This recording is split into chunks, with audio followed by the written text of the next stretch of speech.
Je, umewahi kumkumbatia baba yako na kumwambia asante? Je, umewahi kufikiria ni vitu vingapi anavumilia kimya kimya kwa ajili yako?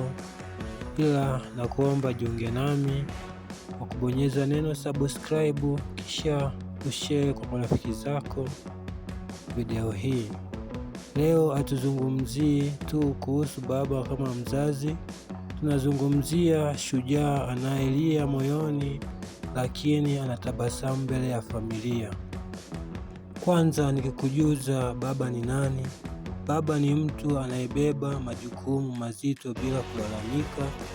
Ni mtu anayefanya kazi kwa bidii ili familia ipate chakula, ada ya shule na mahitaji ya kila siku.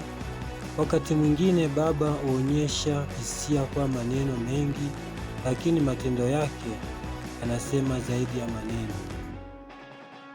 Baba anaweza kufanya kazi masaa mengi ili kuhakikisha unapata elimu bora. Anaweza kuvumilia uchovu, joto na changamoto za maisha,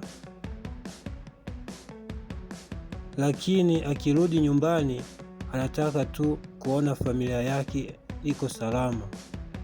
Wakati mwingine baba huonekana mkali, lakini nyuma ya ukali huo kuna upendo wa hofu na kukuona ukiharibikiwa na maisha. Mwambie baba yako asante kwa kila kitu.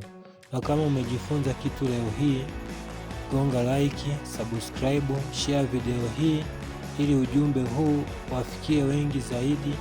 Kumbuka baba ni nguzo inayonyamaza, lakini bila yeye paa la nyumba inaweza kuanguka. Asanteni sana.